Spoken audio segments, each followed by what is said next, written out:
네, 첫 번째, 10불불 첫 번째 주차의 세 번째 차시인데요. 교재 33페이지 펴주시고요. 그 전에 앞서서 이제 오버로딩이라는 게 무엇인지, 그 다음에 매개 변수의 이제 디폴트 값에 대해서 공부하셨는데, 뒤에 이제 문제들이 나와 있어요. 32페이지에. 꼭 한 번씩 코드를 입력을 해보시고, 그 다음에 어떤 식으로 결과가 나오는지 다 보셔야 됩니다. 이번에는 인라인 함수에 대해서 같이 학습을 해보도록 하겠습니다. 교재는 33페이지를 펴주시면 되시겠고요. 매크로 함수가 나와 있고, 그 다음에 인라인 함수라는 것이 들어가 있는데, 이제 매크로 함수는 제가 뭐 포인터, 배열 포인터까지만 이야기 드렸지만, C 언어에서 사용하고 있는 함수가 매크로 함수죠. 그래서 매크로 함수. 그러니까 매크로는 똑같은 그 데이터, 똑같은 뭐 어떤 실행 문구를 저장을 해 놓았다가 반복적으로 수행하는 게 매크로 함수잖아요.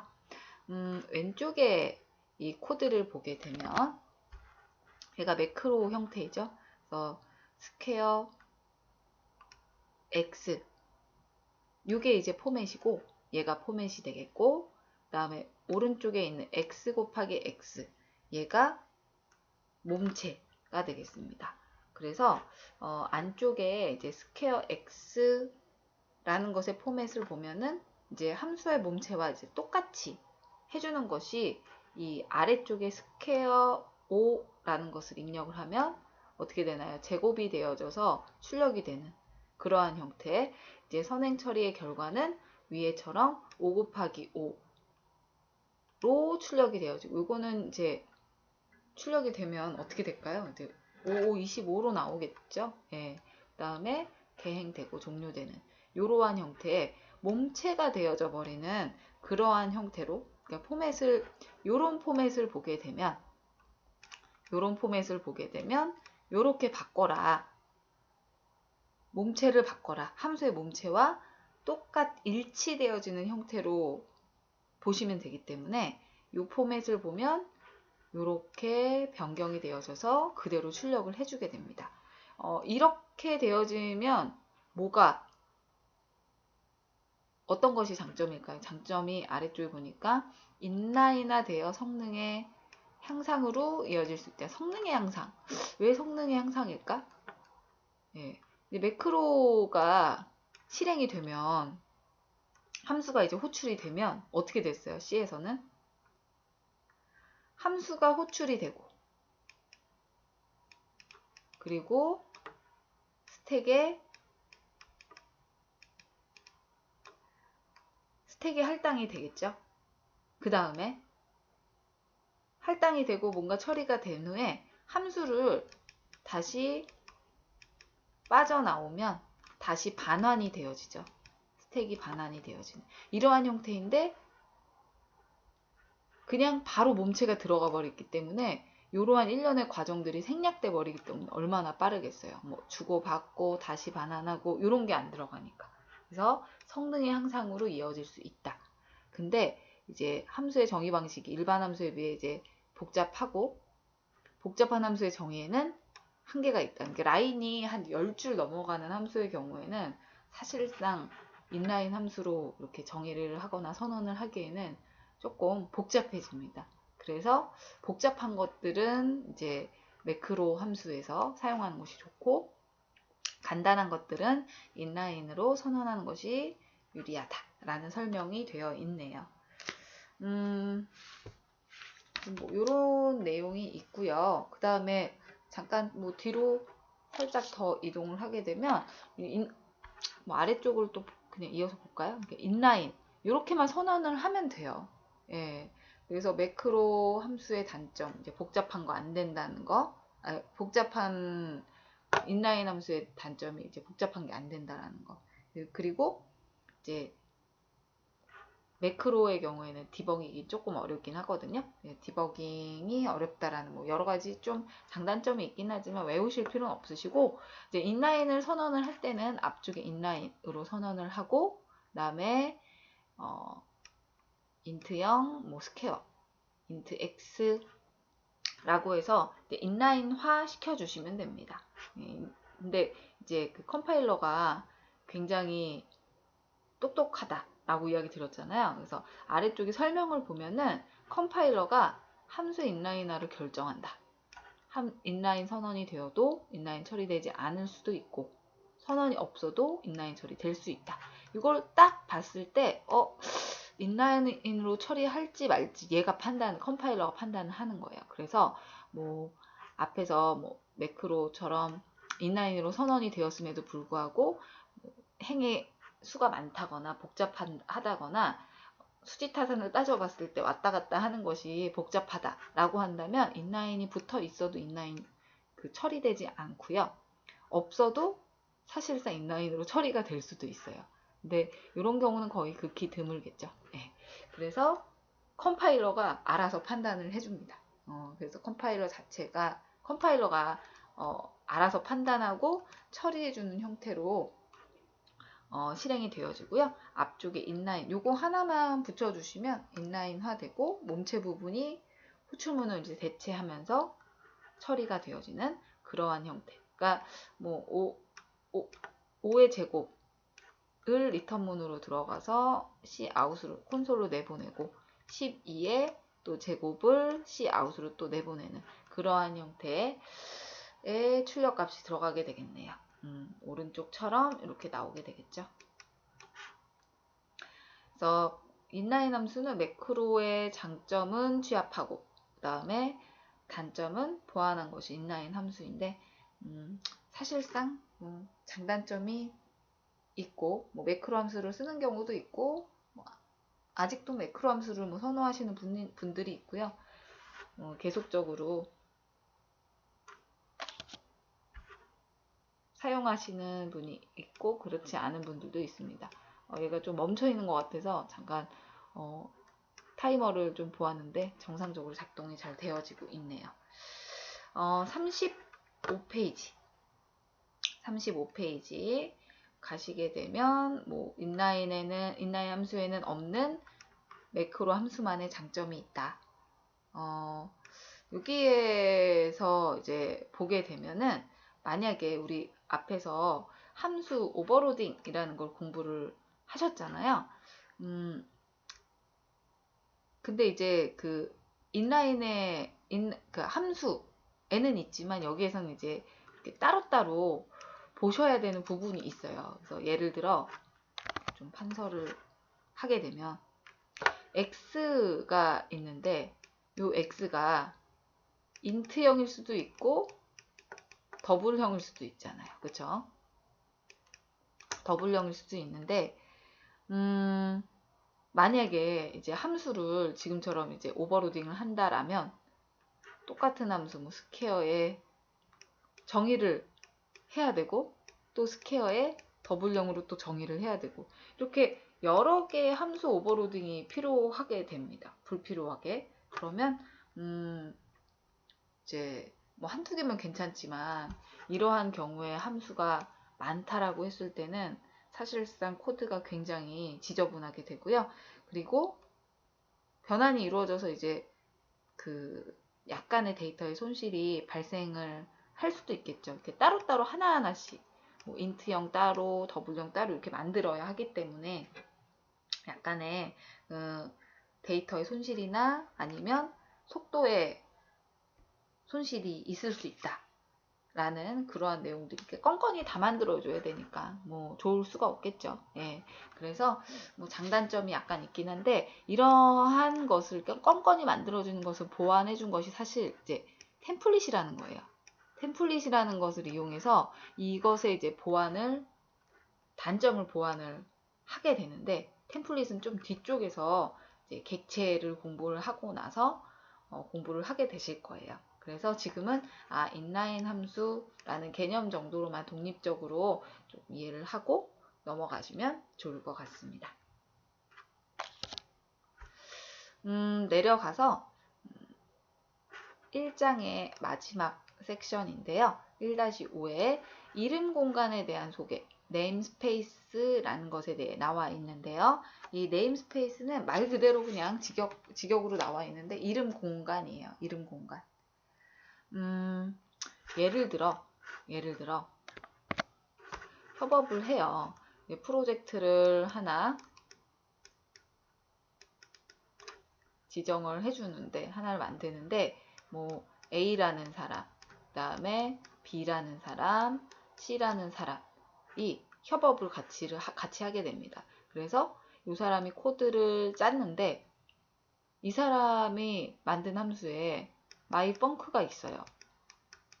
그리고 B라는 사람이 만든 함수도 myfunc. 왜냐면 함수 이름 정의할 때 쓰는 게 다 거기서 거기거든요. 예, 그래서 함수 이름이 이렇게 같은 경우 굉장히 많고 뭐 서로 회의를 해서 어떤 이름은 쓰지 말자 이렇게 회의를 하지 않는 이상은 이렇게 겹치는 경우가 많아요. 그래서 앞쪽에 뭐 예를 들어 A라는 사람이 사용하는 공간 A 공간에서의 myfunc 우리 그 std 땡땡 그 다음에 cout 이런 거 쓰셨죠. std는 기본 네임스페이스의 이름입니다. C++의 기본 네임 스탠다드 약자의 이름이 되겠고요. 공간의 이름이에요. std 공간에 있는 cout 그 다음에 여기에서도 A라는 공간 이름의 myfunc 그러면 당연히 오버로딩 할 수 있겠지만 이렇게 그 myfunc를 호출을 했을 때 다른 사람이 호출했을 때 얘 건지 모르잖아요. 모르기 때문에 이제 어떻게 한다? A 땡땡 하면은 A라는 네임스페이스의 myfunc B 땡땡 입력하게 되면 B라는 영역에 포함되어 있는 myfunc 이렇게 범위 지정 연산자라고 하는 기호를 사용을 하게 됩니다. 범위 지정 연산자. 그래서 뭐예요? 그 영역을 지정해 주는 것이 공간의 이름을 설정해서 정확하게 어떤 함수를 찾아가거나 할 때 사용하는 것이 네임스페이스라는 것이 되겠고요. 뭐 라이브러리 같은 것들도 회사마다 이제 프로젝트 할 때 가져다 쓰는데 그때 이제 A사, B사, C사 함수 이름이 똑같을 수 있잖아요. 근데 A사의 myfunc, B사의 myfunc 이런 식으로 이제 이름 공간을 분리해 놓고 그 공간에 들어가 있는 함수로 호출을 한다면 굉장히 충돌이 일어나지 않고 에러가 발생하는 것들을 최소화할 수 있겠습니다. 아래쪽에 내려가서 이름 공간의 기본 원리에 대해서 좀 이야기를 해드리도록 할게요. 네임스페이스 베스트 컴플릿 임플리먼트인가요? 잘 모르겠지만 아무튼 저자분이 베스트 컴 impl 네임스페이스 그 다음에 여기에는 어떤 식의 여기에 심플 펑크라고 함수가 정의되어 있고요. 그 다음에 프로그램 컴의 impl이라는 네임스페이스 그 다음에 베스트 컴플릿 네임스페이스 있고요. 똑같은 이름으로 심플 펑크 보이드 생성자 이렇게 같은 이름으로 들어가 있는데 앞쪽에 나는 베스트 컴플릿 임플리먼트 요 공간에 있는 심플 펑크를 호출을 할 거다. 그럼 얘가 호출이 되겠죠. 그다음 두 번째 프로그램 컴플릿 임플리먼트 공간에 있는 심플 펑크를 호출하겠다라고 한다면 얘가 이제 호출이 되어지겠죠. 이렇게 이제 범위 지정 연산자를 이용해서 이 기호를 이용해서 정확하게 구분을 해둔다면 뭐 여러 개 이름이 동일한 함수를 이용해도 사실상 큰 오류 없이 사용이 가능하겠죠. 요것이 해당하는 38페이지와 39페이지에 이렇게 들어가 있는 내용이고요. 뒤쪽에 40페이지 넘어가도록 하겠습니다. 40페이지에도 비슷한 내용이 들어가 있긴 한데 한번 보고 넘기도록 할게요. 이름 공간에 함수 선언과 정의의 분리라는 것을 할 수 있다. 안에 네임스페이스, 베스트, 컴플릿, 임플리먼트, 그 다음에 이렇게 들어가 있고, 그 다음에 두 번째 프로그램, 컴플릿, 임플리먼트 들어가 있고요. 또 함수가 정의되어 있네요. 둘 다 심플 펑크로 함수 이름은 같고요. 여기에서도 지금처럼 이렇게 정의가 되어 있는데, 함수 선언과 이거는 그냥 선언과 정의의 분리가 지금처럼 이루어지고 있다라는 것들이 이제 언급이 되어 있는 겁니다. 여기에서는 위에서는 뭐예요?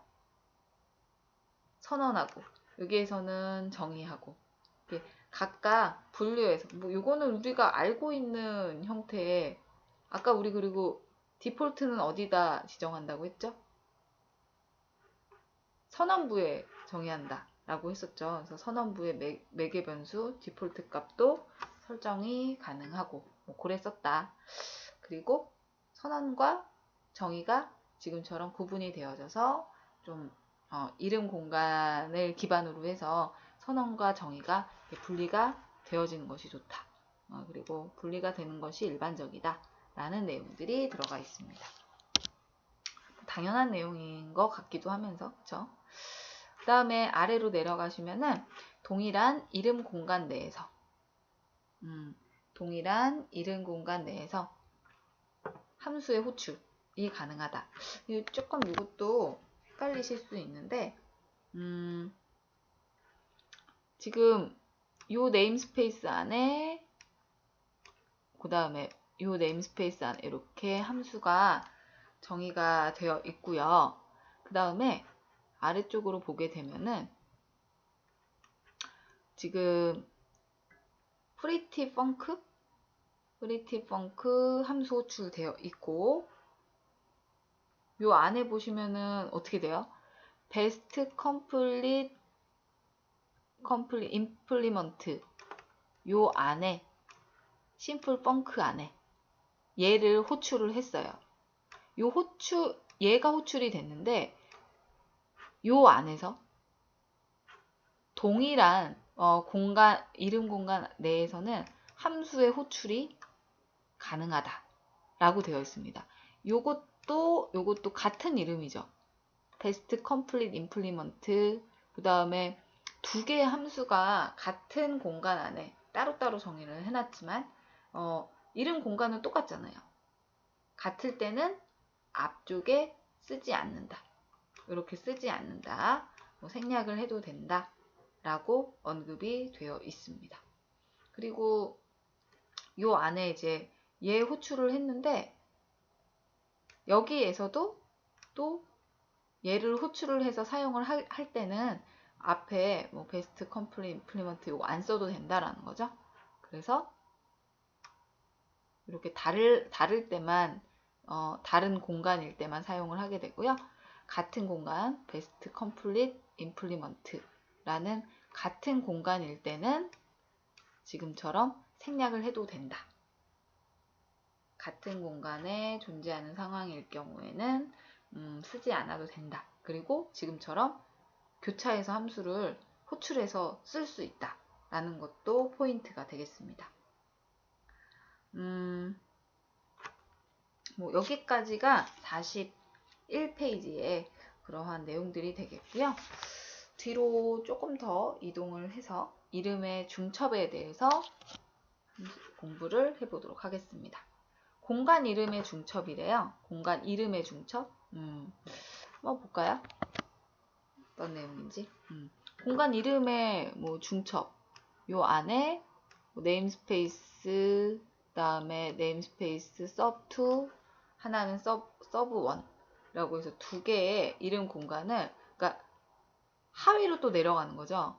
그러니까 페어런츠 안에 sub1에 1이라는 뭐 네임스페이스 안에 num이라는 게 들어가 있는 것이고, 그쵸?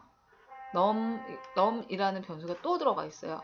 마찬가지 parent 뭐 이름 공간 안에 sub2 공간 안에 num 이렇게 들어가면 요 공간 안에 num 요거 찾아서 들어가겠죠. 찾아주겠죠. 이렇게 하위로 계층적 구조를 갖게끔 이런 공간을 지금처럼 중첩해서 구성할 수 있다 라는 내용도 보시면 되겠습니다. 뭐 크게 어려운 내용은 없어서요. 더 내려가서 좀 보도록 할게요. 이번에는 앞에서 우리 잠깐 썼던 std cout console out, std cin console in, std endline 이라고 해서 개행하는 이 이름 스페이스에 대해서 좀 나와 있어요. 이거를 딱 봤을 때, 그러니까 얘를 이제는 보게 되면은 어떤 식으로 생각이 가능해요? 네임스페이스, 그 다음에 std 라는 것은 이름이 정의되어 있구나. 이름이 정의되어 있는데, 뭐 cout은 어떻게 되어 있고, cin은 어떻게 되어 있고, 얘는 개행이 되어 있게끔 함수가 정의가 선언이 이렇게 되어 있구나라고 예측을 할 수 있다라는 거죠.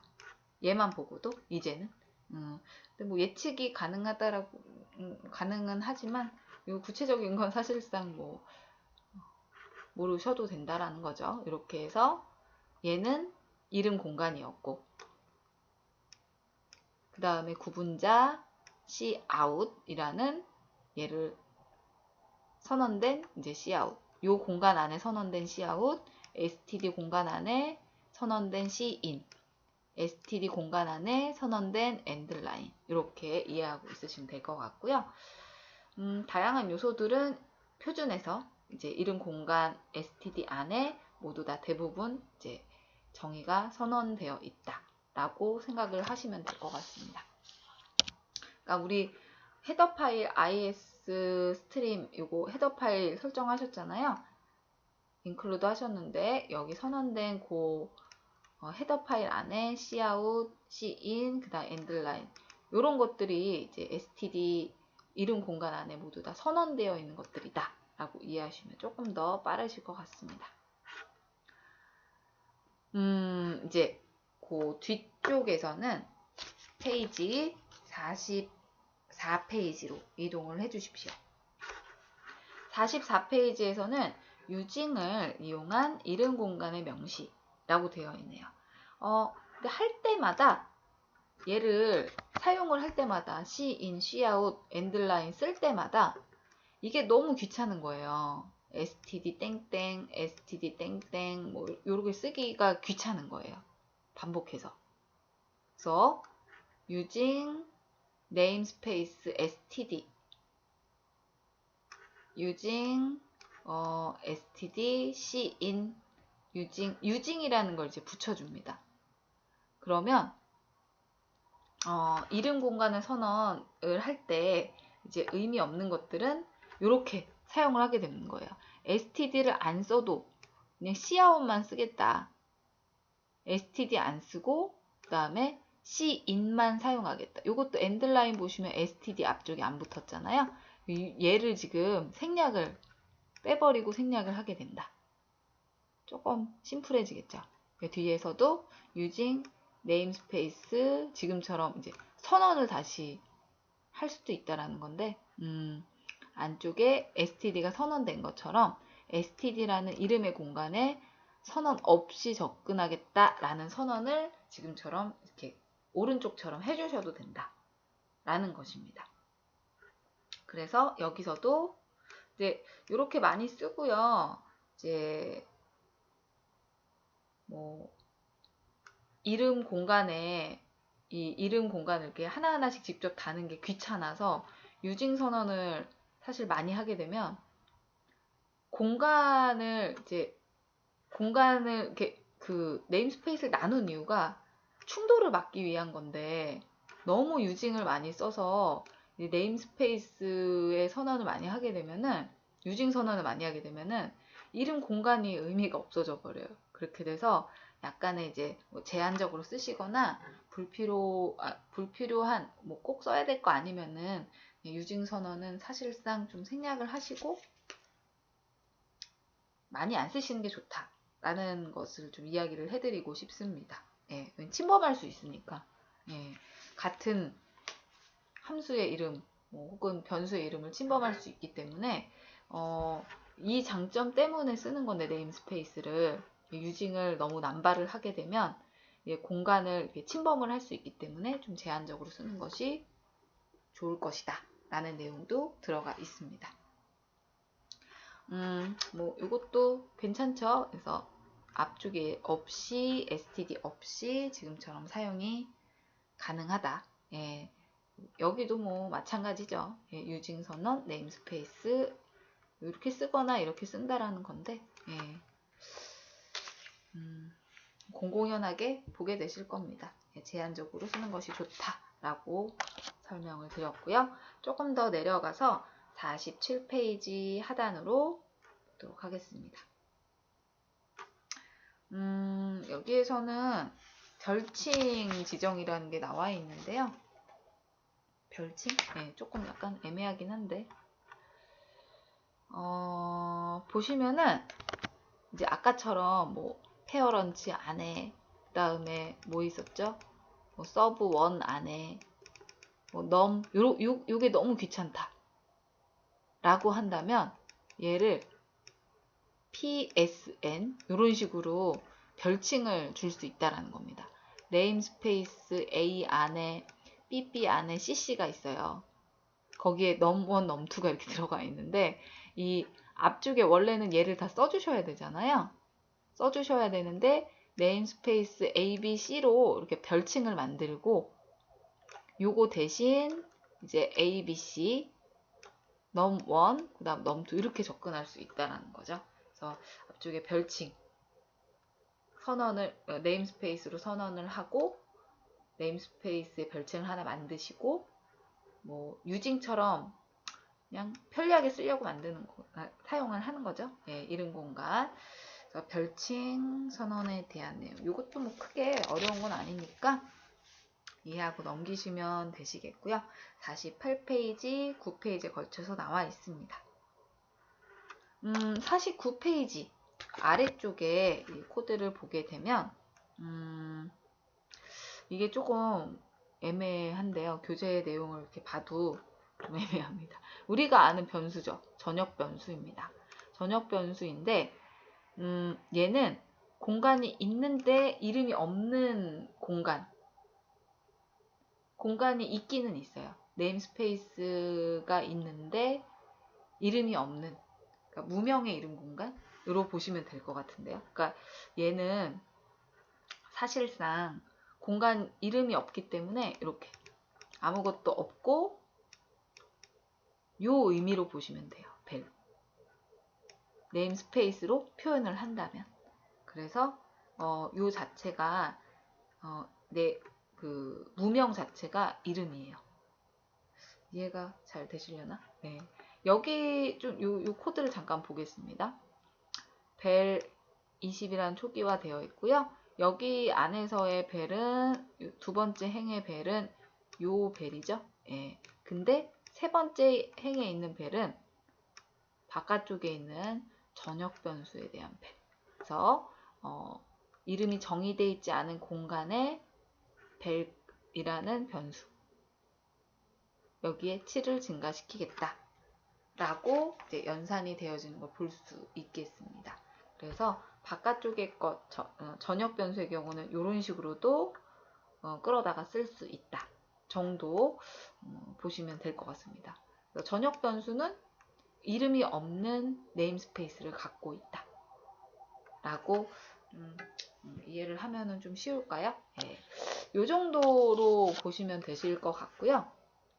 여기까지가 이제 1장의 내용들을 좀 공부를 해서 보여드렸는데 네임스페이스가 무엇인지 네임스페이스를 정의할 땐 네임스페이스 뭐 A 땡땡 지역 그 구분 연산자 쓰기 귀찮으시면 유징을 이용해서 생략을 할 수도 있고, 이름 공간에 이름을 생략을 할 수도 있고, std. 그리고 새로운 이름 공간을 정의하실 때는 namespace라는 걸 붙여서 이름 공간을 정의할 수 있다 정도로만 좀 이해하고 넘어가셔도 좋을 것 같습니다. 예, 굉장히 중요하면서 간단한 내용들인데요. 예, 한 번씩 그 실습으로 직접 코드를 써가시면서 공부하시는 게 가장 좋겠죠. 네, 오늘은 여기까지 공부를 하겠고요. 그 2장의 내용은 제가 월요일날 주말에 조금 촬영을 해가지고 다시 올려놓도록 하겠습니다. 주말, 뭐 월요일까지 예, 이렇게 해서 촬영을 해서 올려놓도록 할게요. 오늘은 여기까지 하겠고요. 수고 많으셨습니다. 2장에서 뵐게요.